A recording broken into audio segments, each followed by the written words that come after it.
Hello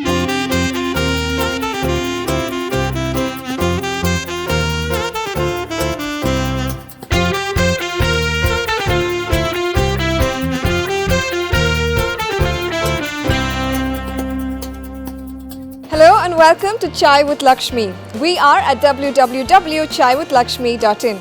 We're also on Facebook and Twitter. That's facebook.com/Chai with Lakshmi and the Twitter handle is @Chai with Lakshmi. And now for today's fabulous urban conversation.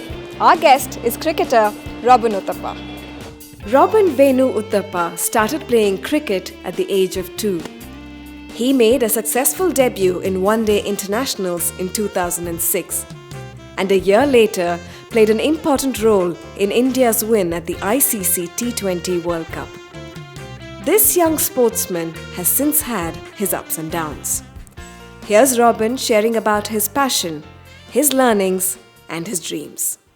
Robin, over the last decade or so, how has cricket influenced you as a person? Over the last 10 years perhaps it's worked in a way where it's shown me a lot of highs, but at the same time it's shown me a lot of lows, and it's taught me a lot about life. It's taught me how to take the good with the bad, take everything with a pinch of salt, not to overemphasize on my victories, and then not to undermine myself during defeats, to take a lot of things in my stride, and to accept everything that comes my way. It's definitely taught me a lot of that. If you were to talk about your lowest lows and your highest highs and what you learned from these experiences, what would you have to say? My lowest lows thus far has been, I can think of two instances. One is we played the 2007 Cricket World Cup in West Indies, where we didn't even make it past the first round. And for once I thought, okay, I was all of 21 years old and I thought, that's it, I'm done playing for India. I'm never going to play for India again. Because as a youngster, you're a new guy in the side, and then you lose the World Cup in the first round, where India always does well. They always go up to the semi-finals or finals. They've won the World Cup once. So when we came back, the whole country was disappointed with us and upset with us to an extent, and it was a really tough phase. And that phase really made me look into my game deeply, and also. Even though it was defeat, I went back to work on a daily basis and kept believing in myself. It did a lot to do with my self-belief. It helped me grow a lot with my own belief in my own game. And 6 months later, we went on to win the inaugural T20 World Cup. So that was probably one of the biggest highs in my life thus far. And in that, again, taught me a lot of things. It taught me how, if you can just believe in yourself, and how if you've had a dream, and if you've chased that dream ever since you're a kid without thinking of how you're going to get there, if you just want to get there with blind faith in that dream, and if you pursue that dream with a passion that fills your heart every day in the morning, it's always going to happen at some point. And for me, it happened at 21. You talked about dreams, right, and believing in dreams. So when you look at the future, what is it that you dream about? Well, for me, I definitely see myself playing a test cricket. I believe that I will play test cricket very soon, and I'm doing everything in my strength. That's been a dream for me. In fact, playing cricket at the highest level for me has always meant representing India in its highest level, and that is test cricket. What about your dreams outside of cricket? Well, to be honest, I'm a very simple person. There's not much that I'd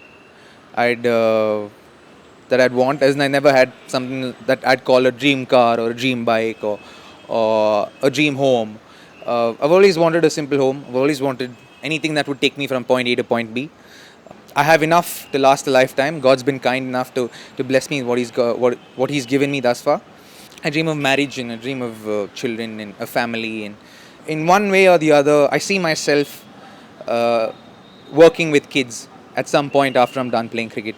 Could be working with physically and mentally challenged children, maybe autistic kids, or it could be an orphanage, it could be an old age home with an orphanage, it could be a sports academy, it could be anything. As in, I've kept my mind open, but I know I want to work with kids, so I surely see myself working with children after a point in time. In chasing dreams, what is it that you've put aside? I don't want to use the word sacrifice, because when you do achieve your dreams, whatever you put aside doesn't feel like sacrifice. But I'm sure when it comes to sort of your personal life, it has meant changes, it has meant adjustments, and lowering priorities for other things. So what would you have to say about that? I've had to miss a few marriages, probably a few family get-togethers, a few anniversaries, a few birthdays, a lot of Christmases away from family. That's one festival, or that's one time of the year that I'd love to be with my family, because I enjoy being at home at that point, because it's so festive and you don't want to be traveling. And I've been always traveling, playing cricket during that time in the year, because that's when our season begins. So that's right in the middle of our season. So. I think that's the only thing that I've probably missed, if anything. Otherwise, God, like I said, God's been kind enough to bless me with all that I've wanted. Everything. If there's something that I even desire to have, I can have it today. So if I want to, after my cricket season ends, if I want to take off to another place and just unwind, I'm able to do that. If I want to buy a new car, if I want to do that, I can do that. If I want to go and visit an old age home or an orphanage, I can do that. So there are things that I like to do, and I don't see anything that stopped me from doing it. In fact, cricket's helped me do those things a lot more than I probably could have done if I wasn't playing cricket. With fame and fandom, there's a downside too, right? How have you experienced this downside? How would you talk about this downside? To me, honestly, it's been a huge challenge, because I'm not someone who enjoys attention very much, uh, especially because sometimes I don't believe I deserve it. I believe I'm just doing my job, and the kind of adulation and the kind of love and respect that people give me and shower on me, sometimes I feel is sometimes overemphasized on me, and I don't really take well to it. I don't know how to deal with it, but I've reached a place in my life where I've learned to accept it, and I enjoy it sometimes now. I enjoy the attention and the respect and love that people give me. Sometimes when you meet genuine fans, when you meet people who genuinely love your game and love you for who you are, regardless of your performance, and if they love you for the effort that you put into the field, on the field, and if they love you for the kind of entertainment that you give to them, when you meet those kind of fans, it's so heartwarming. It's a huge motivating factor. It's sometimes when you're down in the dumps and you meet a genuine fan, it really motivates you, and it gives you hope that, what, there are people who actually back me, even though at this point in time I'm not backing myself, or I don't believe in myself, or I'm feeling down. Robin, one last question.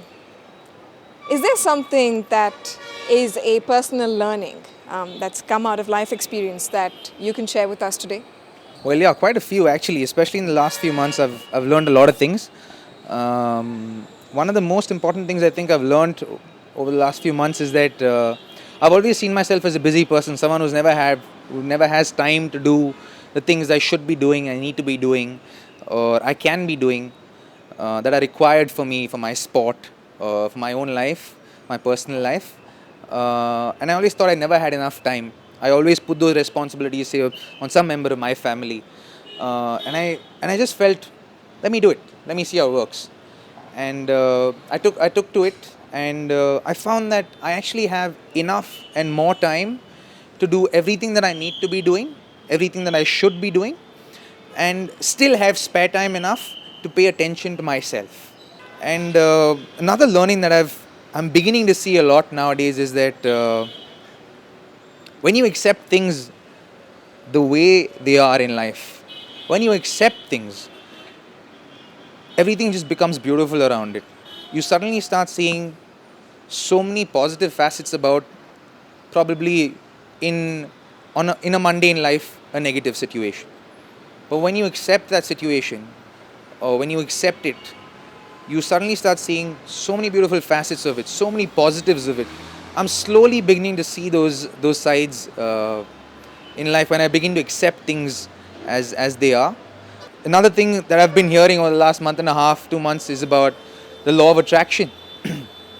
Everyone I see around me or hear speak, or I hear people speaking, is about how you put whatever you desire, whatever you dream, out into the world with a positive intent, being very clear in your mind, and you can be certain that it will come back to you fulfilled.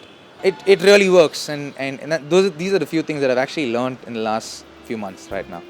It was fantastic having Robin Uthappa on the show. I hope you enjoyed this conversation on life, learnings, and pursuing dreams.